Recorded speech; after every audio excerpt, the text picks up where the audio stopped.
We don't hand out awards for our favorite guests, but this guy would be high on the list, in my opinion.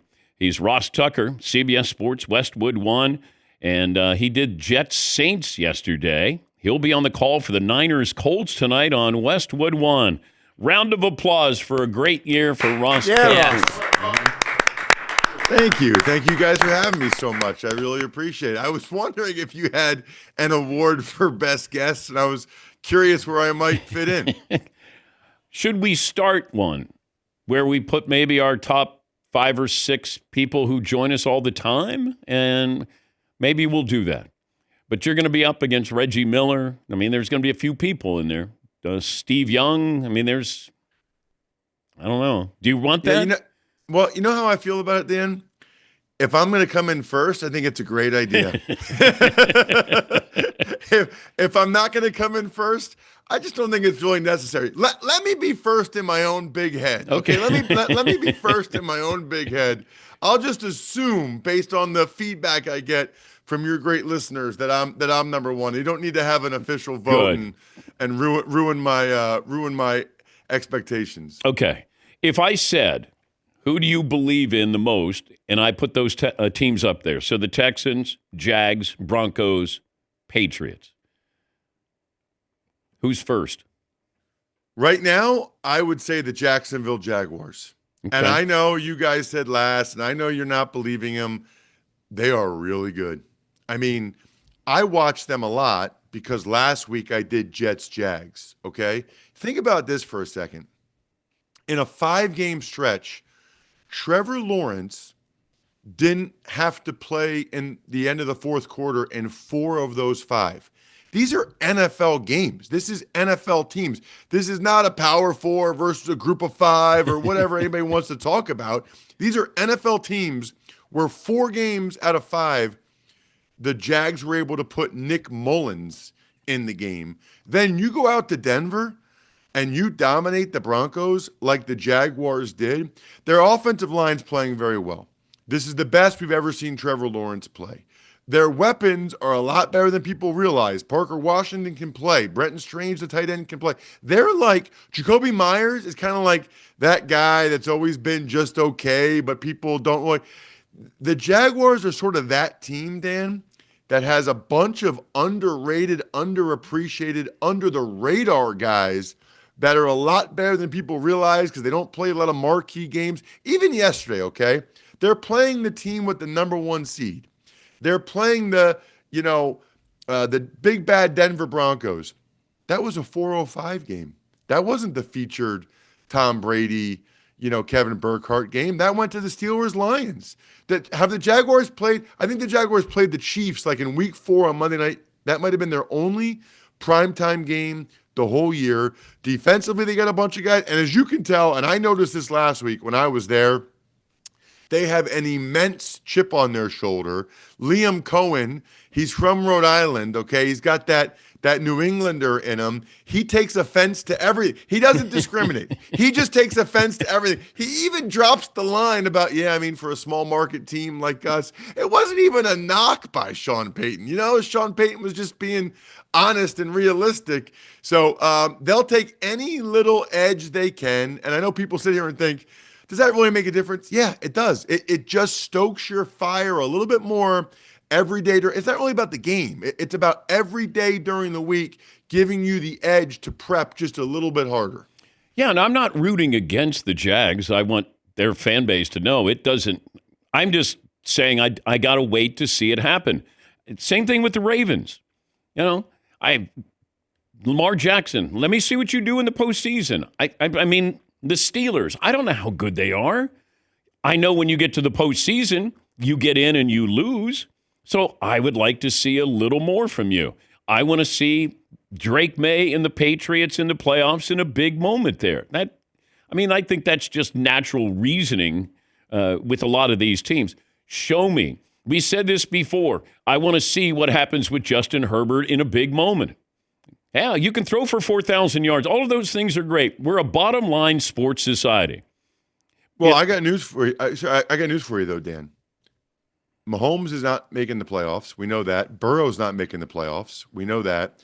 it looks highly unlikely Lamar Jackson's going to make the playoffs. So think about that. Before the year, if we did any quarterback rankings, any quarterback discussions, there was a clear top four. There was a clear elite group. And we talk about how it's by far the most important position in the sport and all that. 3 of the 4 guys that are clearly coming into the year the best of the best quarterbacks, 3 of the 4 are not going to the playoffs. I don't think that the Ravens are going, which, by the way, means Josh Allen, the time is yours, bro. I mean, it is your time. Can there now. be more pressure on Josh Allen to finally get to a Super Bowl? Yes, there's even more. Wow. Because those other guys aren't in it, there's even more. But the point I was going to make is a lot of those teams you just mentioned, right? Jacksonville or Herbert or, the Steelers. Somebody has to win these games, Dan. I mean, a lot of these teams are going to be playing against each other. I mean, these are the teams in the playoffs. So you just named 3 of the 7 teams that are going to be in the playoffs in the AFC. I mean, I guess all 3 of them could lose their first round, but somebody has to win these games. We have to start to believe in somebody because Mahomes, he's not coming. I didn't understand. Now, I understand the call in the Lions-Steelers game that, it was pass interference, offensive pass interference. If you want to call that, you call that. But the fact that the play looked like it was still alive, if there's no pass interference, now I'm going to play the call here, and then I'm going to come to you because I have a couple of problems here. Marvin, play the last play there in the Lions game. 4th and goal for the Lions from the 9. Ball game on the line right here. They need the end zone for the win. Jared leans in. There's the snap on 4th down. Jared back. Jared stepping up. Jared looking, throwing end zone. It is caught by Amon-Ra, shy of the end zone. He flips it back to Goff, who dives into the end zone for the touchdown. What? There's a flag that came in. 2 flags. Did they rule him down? Are they going to say pass interference against Amon-Ra? There's no time left on the clock. Here comes Carl Cheffers. The officials have finally broken. We're going to get the call right here. Is this game over or not? Yeah, Pittsburgh staying on the field. The ruling on the field is a touchdown. However, pass interference, number 14 on the offense. By rule, that penalty is not enforced, and there is no replay. The game is over. Wow. There is no touchdown. Wow. Okay. Talk about a bait and switch. That is embarrassing for the official. It's a touchdown, but there's pass interference. There is no touchdown, game over. Good night and drive home safely. How could you possibly say it's a touchdown in Detroit and then say, but there was pass interference, no touchdown? I think, Dan, he should have sold it harder and really pulled off a Grinch move there. Cheffer should have been like, the ruling on the field is touchdown, Detroit Lions. Except, unfortunately, there's a penalty. The game's over. You guys lost. See ya. But I wonder if the whistle, because they clearly had stopped Amon-Ra St. Brown, his forward progress. Right. I don't know if a whistle, let's say there's no pass interference. Would they, I guess they would have allowed that touchdown because he said that it's a touchdown except for there was pass interference. Absolutely, they would have allowed it, which would have been incredible. I mean, Amon-Ra, first of all, that was about as blatant a pass interference. I don't know what he was doing. He went right up to the guy and just 2 hands shoved him. Probably didn't need to do it, but he did. But can you imagine if Jared Goff on a pitchback scored the touchdown, diving into the end zone for the Lions to be able to go to the playoffs, and that's how that game had ended? But you have to call it a touchdown, Dan, if you're going to call the 2-point conversion in the Seattle Rams game where Charbonnet just walks over and picks up the ball that's in the end zone. I got to be honest with you, I had much more of a problem with that. That to me should not have been 2 points for the Seahawks. The whistle blew in that one. In that one, the whistle blew. In my opinion as a player, once the whistle blows, nothing after that should count. Because what would have happened if the whistle blew and Charbonnet is just walking over to pick the ball up? Am I allowed to just come in and just crack him? No, I would have been penalized. So if Charbonnet is going to score the 2-point play, but if I came over and just annihilated him, they would throw a penalty on me? then you can't say the 2-point conversion counts. I had a real problem with Thursday night, way worse than Cheffers in that game yesterday. He's Ross Tucker, CBS Sports, Westwood One. He'll be on the call for the Niners and the Colts on Westwood One. What is DK Metcalf doing with the fan? His team is winning. He's probably going to be suspended for a game. You make contact with the fan. I know fans say a lot of bad things, negative things, but you can't take matters into your own hands. What do you think the NFL does? I think that they probably will suspend him because this is a lot different than the fan initiating physical contact or the fan, somehow coming on the field or anything like that. DK Metcalf went all the way over into the stands. It wasn't like the guy was right behind him. I mean, that was a good 10 yards behind him. Obviously, whatever the guy said, the guy told the Detroit Free Press that he called DK by his real name. I don't know. It's whatever the D is and the K is. And I guess I didn't know that, but now evidently DK does not like that. By the way, now every defensive back knows that DK does not like if you call him by his real first name. But you can't do that. You cannot walk over. I feel very strongly when fans cross over the line that's very different to me. You're allowed to say whatever you want to say from the stands. You're allowed to say whatever you want to say, and a player cannot go over there and initiate anything, especially putting their hands on him. I think that the NFL has to come down on him hard, right or wrong. Your game tonight, explain to me how the Niners are doing it this year. They are a really very well-coached team. I mean, this might be Kyle Shanahan's best coaching that he's done, and nobody's going to talk about it. When you lose your two best defensive players, Ayuk is a no-show, Debo's gone. I mean, you had Mac Jones for a while now, Purdy in the most competitive division in football.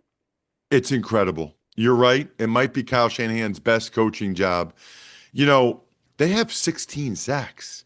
That's by far the worst in the NFL. Everybody else has at least 22.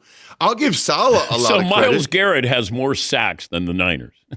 Myles Garrett has 6 more sacks than the Niners. Wow. It's unbelievable. I'll give Saleh a lot of credit because you lose 2 of the top 20 players in football on defense, and he still has had a couple games where they gave up less than 10 points. We'll see what happens tonight. My guess is, Dan, they'll drop 8 in coverage and pack it up and in and force Phillip Rivers to try to have to fit the ball in tight windows or throw it deep. But they're just very, very well coached, both sides of the ball. The offense is a machine. Here's the other thing that's crazy. Watch the game tonight, Dan, and tell me that McCaffrey hasn't lost just a little bit. Oh, yes, definitely. He's lost it, and the guy's going to have 2,000 yards from scrimmage. He's third in the NFL with he's going to have 418 touches. The last time somebody had over 400 touches was McCaffrey, had 408 in 2019. I'm in awe. Imagine this, okay?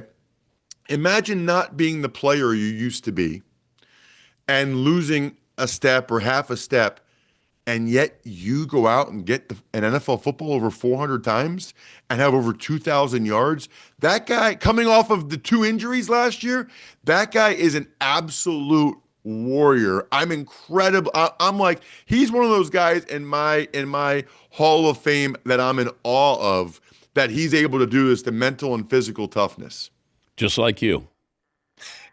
Hey, listen, I had to fly from New Orleans through Chicago to Indianapolis to get here to call a game with Kevin Harlan tonight. I mean, profiles encourage. I know that I don't know when the last episode they've done is, but I have to stay in a Marriott here, and I just went to the M Lounge. Breakfast was delicious. It's not easy.